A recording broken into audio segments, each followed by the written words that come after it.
Yeah. And everyone's like, that's so gross. I was like, I love it.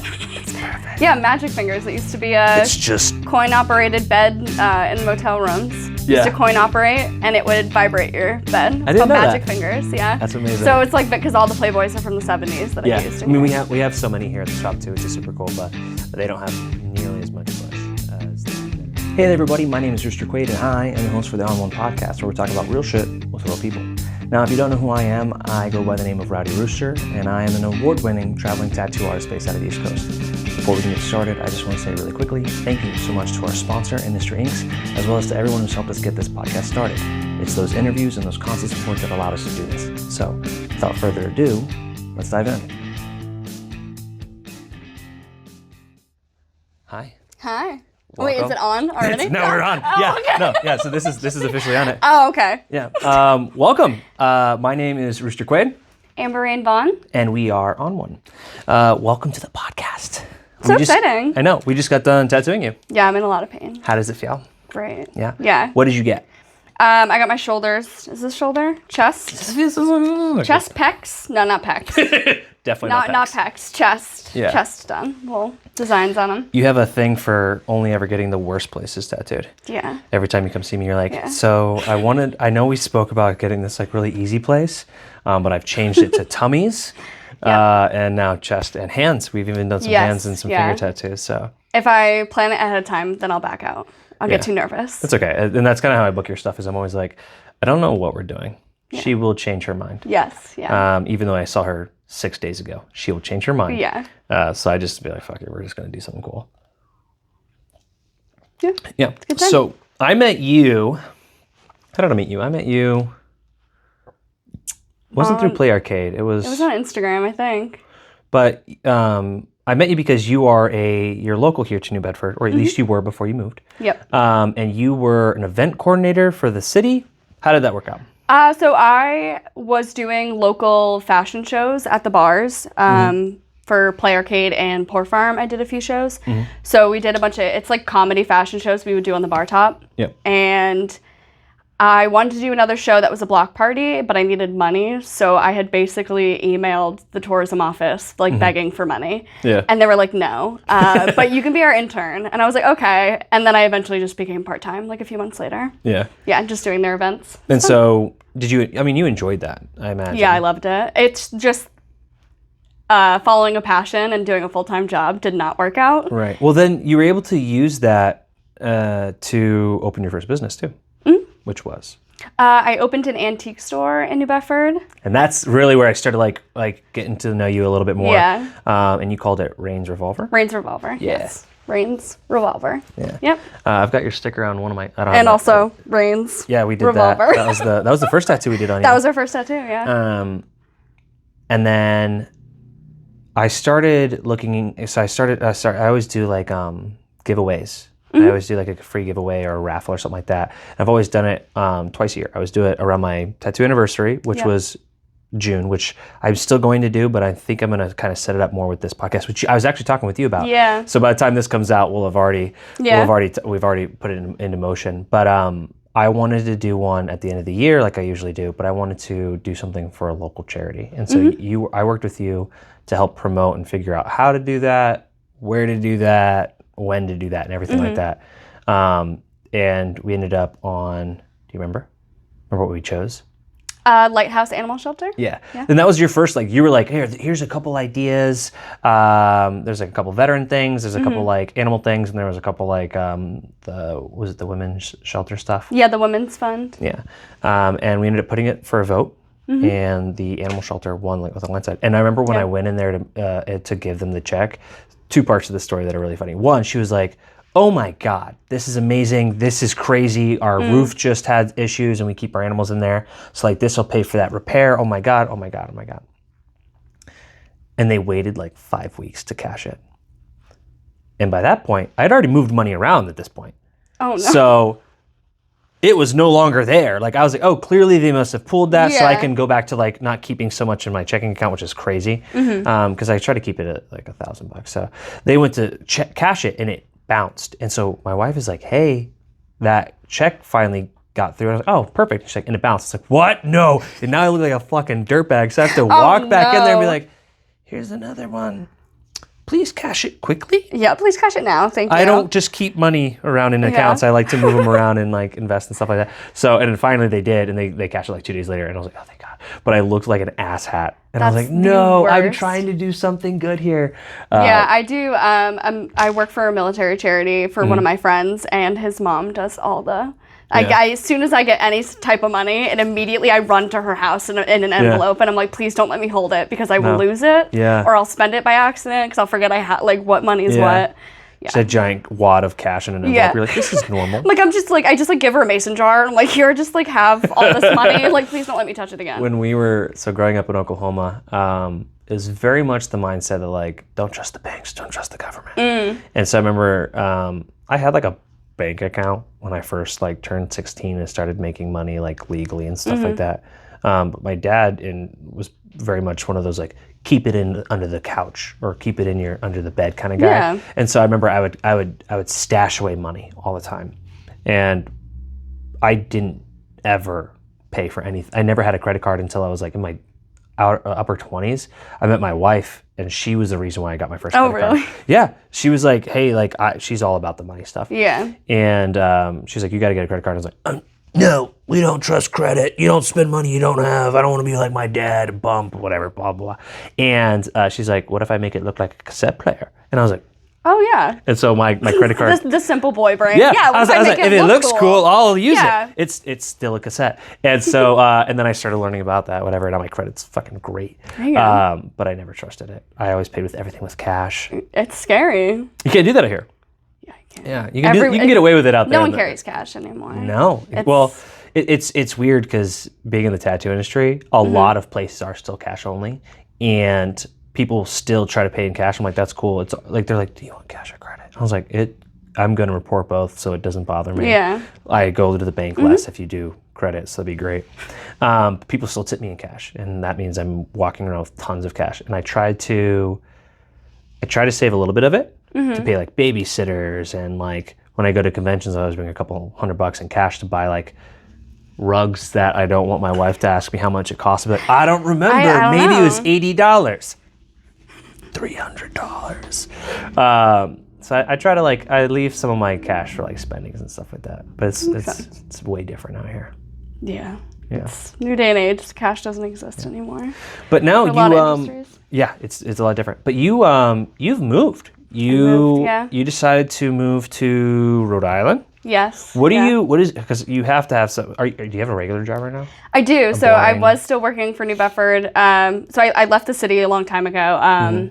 I was working as an event coordinator for a local business. I just left that last week. So now I am a waitress and bartender in Providence. Okay. Yeah. Where at? Strive Bar. So that people know how to stalk you. Because they're going to be like, I'm going to go follow this mullet woman. They do it. So I do that. Strive, yeah. It's a nice little bar. It's cute. It has like a little speakeasy. Cool. It's nice. It makes good money, and I don't have to work that much. It has great food. It has great steak. Yeah. And I get half off, so fine by me. You always get half off when you work at places like that. Yeah. So I decided to fall in love with a man and move in with him. So now I'm in Rhode Island. Yeah. Really wonderful house in Rhode Island. Yeah. But I had to move. I moved my shop to Woonsocket. Yeah, you're changing it up though. I am, yeah. So now I'm opening a museum for Ephemera. Yeah. So it's a museum. Are you still going to sell stuff? Yeah, so it's just going by different names, so it sounds more mysterious. Well, so a big issue that I had so the gist of my business is that I started off selling Western antiques and clothes. I was 19, so I didn't really know what I was doing. Wasted a lot of money, and then wasn't really in love with it. So I started collecting paper. I was to say the paper is where that's your fucking thing. Yeah, old antique photos, everything. So Ephemera is basically anything like a personalized item that you own. That is supposed to be. Ephemera is a word that means that? Yeah. I didn't know that. Yeah, Ephemera is a word. So I thought it was the name of a place. You're like, it's called Ephemera. Yeah, Ephemera. It's like going to Euphoria or Ulta or I don't fucking know. Euphoria? I don't know. Is that not a makeup thing? I don't fucking know. I don't think that's a thing. Yeah, it's basically mainly paper that is a personalized item just for you. It holds no value other than to yourself. Yeah. Letters, ticket stubs, postcards, photographs, grocery lists that you leave on your refrigerator. That's kind of what you're leading with now instead of this so country that's shit. I have 100,000 piece collection of just ephemera. And now you're like going to old people's house and be like, can I buy pretty your much aunt's old someone paper? dies and I pretty much just go in and I'm like, hey, if you don't want this, like I'll take it. Like I have mail, I have social security cards, I have driving licenses. They're not using it anymore. Yeah, they're not using it, and I make art out of it or I sell it in my library. I commissioned you to do a piece. I don't even know if I could post it on here. Yeah, I've gotten a strike on my Instagram account for the piece I made. Well, so you made one for your boyfriend, and it was super cool. It was this like very reasonably sized. It was this big, to be fair. It takes up our whole kitchen. Yeah, it's very cool, and it's got a bunch of old Playboy nudity on it, and it's very classy. It's mostly butts. You have a couple of your own things on there, but you do some cool stuff with it. Yeah. You add like little matchbooks, but what's really cool is you hand painted over it in the middle of it. Was Easy Rider? What was yours? His was it's all old Easy Rider clippings. Easy Rider. And then it says Easy Riders, put something exciting in between your legs. Yeah. And I loved it. And I was like, yo, dude, I want something like that. And then one day you were like, hey, and you sent me a picture of this frame up in the air and you were like, do you like that? And I was like, that's great. And then you bought it. And then like a month later, you're like, I can't even stand up because it's so big. And you're like, yeah, so I got 2 of them. Do you want both of them? They're this big. And I was like, the fuck am I gonna, I'd have to take everything off. It's big, all it's vagina. As big as my it's fucking all TV. Butt. Yeah. And so you're like, what do you want on it? And I was like, oh, go all out. I don't care if it's nothing but bush, labia, nipple, buttholes, whatever you want, do it. Because I'm a crude person. But I also thought it was gonna be like, I could like hang it up over there and be like, it's a part of the, no, it is the whole fucking wall. You're like, do you want both?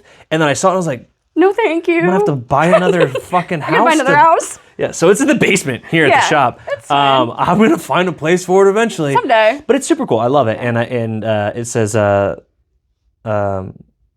it say Rowdy Rooster, the man with the magical finger or something like that? Yeah. And everyone's like, that's so gross. I was like, I love it. It's perfect. Yeah, magic fingers. It used to be a coin-operated bed in motel rooms. Used to coin operate, and it would vibrate your bed. It's called magic fingers. Yeah, that's amazing. So it's like because all the Playboys are from the 70s that I used. I mean, we have so many here at the shop too, which is super cool. But they don't have nearly as much bush as that is on that poster down there. I found every bush photo. I'm gonna have to put it somewhere tasteful. Good luck with that. AKA as high up and as surrounded with as many things as possible so that most people aren't just like, is this dude just back here like looking at this all the time? Yeah, probably. No, it's a super cool piece. And I like that you do art with that stuff too. You're not just being like, here's a picture of a grandma, do you want to buy it? Yeah. No, you're like making things with it, which is like giving it new life. I think that's super cool. I like that you make art out of old shit that otherwise has no... It really does hold no value, which is It's a sad. This day and age, we use a lot of paper, and at the same time, we use none. So we have. We don't have paper. We don't have paper photos. Like these Polaroids are as close as we're gonna have in 50 years. We don't have paper mail anymore. No one does letters. So a lot of the stuff that I collect that's 100 years old, when I'm 80. The ephemera that I will have will be vastly, or an average person, because I have a lot of ephemera that's old. They're gonna be like, this is 82,000 years old. Yeah, yours. It's gonna be a whole different world. Yeah, so paper does not last forever. It's very rare that you can even make it last forever. I mean, people archive things, but unless a famous person touched it or made it, then it's not gonna no one cares. No one cares anymore. So we waste a lot. We always really have. We're very wasteful creatures. To be able to keep something and save it, it holds a lot of historical value. I love how passionate you are. I love about paper. It. I think because like I remember I told you once, I was like, you remind me of my wife a lot because she has this fixation and this like love and appreciation for paper, but not like you do in the sense of like, oh, it came from someone. She likes good cardstock. She loves writing letters. She would rather write a letter than send a text or make a phone call. And she's got a huge collection. I mean, I shouldn't even say the word huge collection around you. She has a small case normal size collection a Foot Locker of paper products that she like saves, and she's like, no, I have this perfect card saved for this perfect event, and she really cares about that the paper products. No, but you have this. You have a whole nother fucking thing. I can't. That's why I basically am turning it into a museum, because the retail store, a lot of times people love to look and they don't like to buy, and I can totally understand. Like, no one has a need for old paper, especially if they're not an artist. But it's a lot cool of artists buy from me. Like, I've gone and looked through it a couple times, but like I am never gonna buy that. It's like oh, that's really cool and really great to look at. And I have personal collections that I just, they don't. It's above you. I know what you're looking for. This is the piece that you gifted. You tipped it to me. National Geographic, 1930s.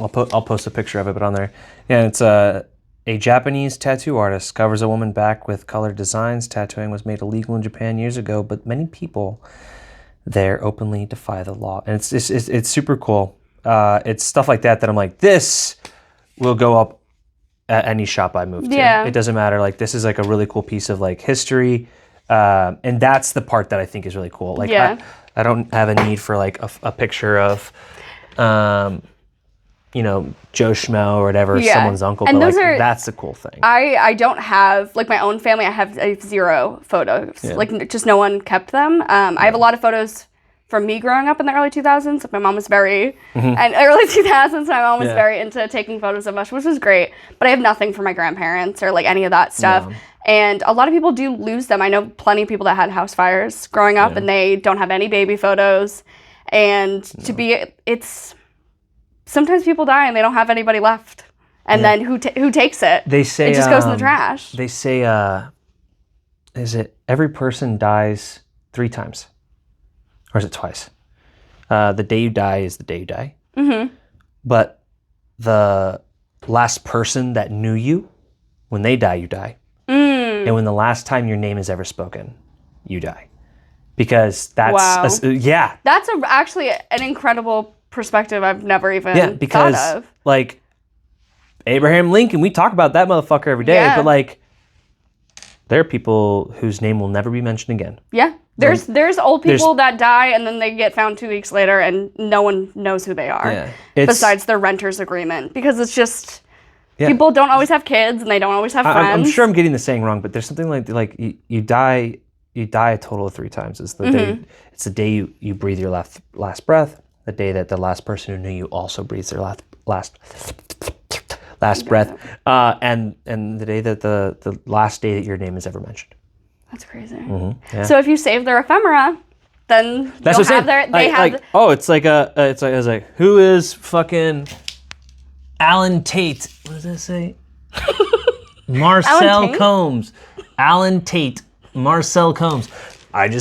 He's still alive. In some weird way. Someone hit the things he's done in his weird fucking face is still alive. Well, I think we have, as most people, human nature, we have a very difficult time thinking about us not existing. So we believe in God or we believe in something. Because if we stop existing, then what happens? It's terrifying. So if I'm terrified that if I die, where do my things go? I'm a very materialist. I like my things. I've curated them, and in 50 years, where's my stuff gonna go? Yeah. So it's to some weird, creepy 20-year-old girl who's like, I'm collecting dead people paper. Yep. Exactly. Yeah, and so to be able to.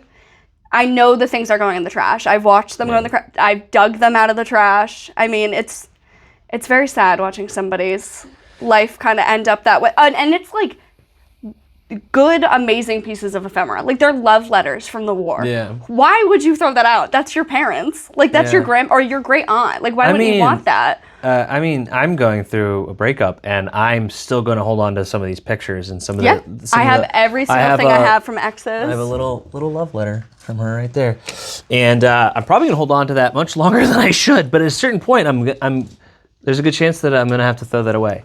Or you can get a scrapbook. I have of all of this memory. All you have to do is you just get a little notebook, you put it in there, and then in 40 years, I'll remember. You know, your kids will want to look at your old paper. I mean, certain things, but you can't always show them everything. But I've got some Polaroids they shouldn't look at. I've read my mom's old journals from when she was my age. Gets read. It's those are the important, because someday we're not going to remember. We always think we're going to remember everything. We don't. I don't remember I read my old journals, and I'm like, what the hell is going through my brain? And what are these? And I have old photos of exes. Yeah. You know, the Polaroids and all that stuff, and it brings you back to a time. It doesn't hurt anymore. I look at it and I'm like, look at, I was a kid, and look at this stupid boy I was with, and these cute pictures. I talked with Kevin about it once on an episode, and we talk about how like our tattoos are kind of like a scrapbook. Mm-hmm. It's a memory. It takes you back to a place. I can think about where I was whenever I got these things, and you say things about looking back on a piece of paper, and it could do the exact same thing. Yeah. And it's crazy. The difference is that I gotta carry that around everywhere, and until it doesn't hurt anymore, it's gonna hurt a lot. Yeah. So I think that's why a lot of people maybe do throw this stuff away. It's a love letter from their mom. Yeah, and dad, but you can always just lock it in a box. Just lock it in a box, and then not everyone holds such value to materialistic items, and I appreciate that about some people. Mm-hmm. But I have like 4 matching tattoos with people and half of them I haven't talked to since I was a teenager, and that's fine. It doesn't hurt me to look at them, because at that time, that person was one of the core people in my life. Exactly. And just, how they're not terrible people. I just don't speak to them. Yeah. And there are some terrible people, and you don't need to keep their there's a box of my dad's photos that I just was like, take them out of my house. They're haunting my attic. Like, get them out. They're not important to me, but I still can't even throw them away. They gave them to my aunt. Like, please take them, because it's ephemera. I cannot get rid of ephemera. Like, it's a memory. Just because I don't want to hold the memory anymore. I think doesn't mean it needs to go away. I think it's cool that you have such a love for the materialistic, but it also, like, just from like knowing you, I also know that you don't care about consumption. And what I mean by that is like you're wearing like thrifted clothes, and you like to like buy like used things and stuff like that. You're not going out to these outlet stores and buying a brand new pair of Doc Martens and stuff like that. Like, you're buying like things that are kind of like already have a little history to them. Mm-hmm. So you're not buying into consumerism. Yeah. You know what I mean? And I think that's interesting, especially because your love for the materialistic is not for the shiny new fads. Your love for the materialistic is like the story behind something. Yeah. I think it's super cool. We all contribute to consumerism in one way or another, and we find our ways to balance it out. I believe in buying. If I'm going to buy new clothes, it's something I'm going to keep. Yeah. I can't buy old jeans because this shaped body cannot fit into old jeans. Yeah. So if I'm going to buy something new, it's something that I need to take care of and appreciate long term. And I think quality sometimes to offset, the things that I do buy new, like having a cell phone in a car and like all those things that suck. I get to save a lot of things that get thrown away, and they have character too. Yeah, there's something that I really like about like your style and stuff like that, and even like my wife, like she is on our 2nd year of she's not buying anything new, and I made her break that rule one time, and it's because I told her for Christmas I want a fucking vacuum. And I swear to God, if it's used or refurbished, if it's refurbished or used, I'm going to freak the fuck out. I'm tired of her fixing the same fucking vacuum that she's had for like 12 years. But like otherwise, like she does not buy anything unless it's used or thrifted or on the Facebook free market page, anything, all that stuff. So like our girls, or I can't say girls anymore, our kids, I've purchased one outfit for them, each of them, and it's the outfit that they came from the hospital in. And everything else is free or hand-me-downs. So I have a love for that now. Yeah. Everything has a little bit of a story. Like I kind of want to rough up my hat a little bit more. Or I bought a new jacket, and I'm so excited to just rough it up. Yeah. So it doesn't look new anymore. So it's cool. But like cars and cell phones, you want that to stay as clean and as new as possible for as long as possible. Because it costs so fucking much. Yeah. Yeah. So I like that. I like that you care about the things with the story, which is really cool. Yeah, it's fun. It's nice. Not too shabby. Not too shabby. Cool. You got anything else for us? Any hot takes? many hot takes? Oh, I probably have a bunch of them. I should have thought of some. Yeah. I don't know. I think people are too weak nowadays. They need to man up. Yeah. Some people need to man up. No, I agree. Man up. I think today's age, not even the youth of today, but like even because like older people now, I think that people are too fucking sensitive. They are. I think it's I think it's a perfect mix of both older folks and newer folks. As someone who's worked in the service industry, I've worked for old people. I've done hospice. Yeah. I've had a lot of both ends of the spectrum been around, and both of them need to just shut up and like go to work. Find a hobby. Yeah. Love somebody and stop caring about everybody else so much. And embrace the suck. Just like things suck. Yeah. And like, I mean, I take things very personally. I cry way too much. But it's like, you know, the world's not out to get you. Like, let people be gay. Like, you know, adopt kids. Like, be normal. Be normal. Yeah. Like, and don't take everything so personally. And also, like, when life hands you a shit sandwich, sometimes you just gotta eat it, dude. You'll move past it at some point, or you'll just sit there and be miserable for the rest. I mean, pick one. Yeah. It's either like get over it, like feel it, and the anticipation of something going bad. Like there's so many people because like when shit hits the fan, that's the time to be in it. That's the time to like mourn or miss something or complain about something. You know what I mean? But like for the love of God, if you think something's gonna go poorly, or if you know. I'm about to get fucked on taxes next month. Shut up. If you can't fix it in 5 minutes, don't waste your time talking about it. Don't give it any more energy than it has. If you're going through a bad breakup, just go. Just go through it. You just gotta keep waking up. I mean, it's that so many people spend so much time preparing to be miserable that you just made yourself miserable for far longer than you needed to be. I think people are. I mean, I'm definitely more anxious on the anxious side of life. I think I've earned that right. I've had a lot of things.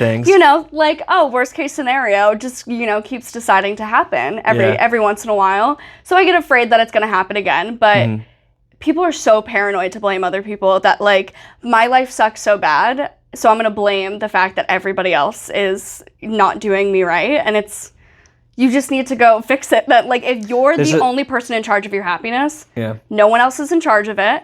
If you let somebody else make you miserable, that's a conscious decision. Yeah. And I'm not talking worst case and like horrible, like on a day-to-day, most people, a regular thing, if you're believing someone cuts you off and you can get really mad about it, or you can also just fucking move on. Feel it and then move on instead of just feeling it and then not. Like you gotta. I also think there's a lot of power in the mental, and what I mean by that is like, if you go into your day looking for bad shit, that is all you're gonna fucking find. But if you go looking for the good stuff, you're gonna find the good stuff. Yeah. You know what I mean? What do you drive? I drive a 2012 Acura. It has no back windshield. Acura. You drive an Acura, right? I drive a real bad How many Acuras do you see on the road? A lot now that I drive it. A lot, because that's what. But dude, didn't even know it was a car brand. I bought a Nissan Pathfinder. If you had asked me before I bought it how many Nissan Pathfinders I had, if you had asked me Pathfinder, what brand does it go to? I'd be like, I don't know, Toyota, GMC. I could not tell you. And now that I drive it, I'm like, Nissan Pathfinder. They're everywhere. The moment you start thinking about something and something becomes apparent to you, that is what you're going to find. You're afraid of seeing your ex's car, so it's everywhere all of a sudden. There's a fun game that I play whenever I'm sitting down with a client and someone's complaining about their life. I'm like, have you thought about like looking for the good? And they're like, it's not that easy. I'm like, all right, cool. Do me a favor. Close your eyes. When you open your eyes, I want you to look around and I want you to find 3 blue things. I'm like, okay. And they look around and they're like, all right. And I say, close your eyes. I said, all right, cool. How many red things did you find? And they're like, I'm like, there's a lot. Yeah. But what were you looking for? You were looking for blue. So of course that's all you're going to be able to find. Yeah. If you go and all you look for is the bad shit in life, you are never going to see the good shit. Yeah. You're going to be staring you right in the fucking face. And if you look for the good shit, dude, bad shit happens every day. But so does good shit. You can choose where to put your energy, and I think that that's going to make a huge difference. And I think that heavily plays into the whole people will just need to fucking shut up and sack up. They just get through your life's day. Not that bad, Yeah. and even if it is, even more reason for you to focus on the good shit. Exactly. I mean, people have gone through far worse, and your pain is so valid and so real. But why would you continue to hurt yourself? Why put more energy into it? Yeah. Why give it more life than it needs? Who gives a fuck? But then there's other people on the opposite spectrum that are so afraid of being unhappy that they refuse to grieve and mourn and accept when things that suck. gray area that because matters. they're like, no, everything's fine. I don't want to think about it. I don't want to talk about it. I don't want to. And then one day it just blows up. And then they literally die of a heart attack at 47. And it's like, well, should have gone to therapy and talked about it. Probably, just cried a little bit. I don't know, like. There's it's all about balance, and if you don't go to therapy, I encourage everyone to go to therapy. Yeah, I love my therapist. Shout out Sarah, I love you. mean, 5 years strong. I don't love my therapist. I love my first therapist. My first therapist. Yeah. Amber, amazing, so great. Second therapist, really real. Yeah. Hurts my feelings sometimes, but holds me super accountable, and I really fucking need that shit. Yeah. So. Talked about some doozies with her. But if you don't do therapy, I think that you're doing yourself an injustice, because therapy is going to Are you going to find something that's therapeutic to you? You got to find something that really either, between shutting your brain off if it runs too far, or finding something that makes you focus on what hurts so that you can get through it. Because some people just distract and distract and distract. Yeah. And like my mother, for instance, wonderful person, love her to death. It took her until about 3 years ago to like really just like, okay, let me face what just happened for 20, like my entire 40 years of life. Yeah. Let me focus on that, digest it, make the changes, and then imagine how wonderful her life is. Oh my gosh, she makes like triple the amount of money. She lost weight. She looks good. She looks thriving. healthy. My mother's gorgeous, and she's happy. Show me.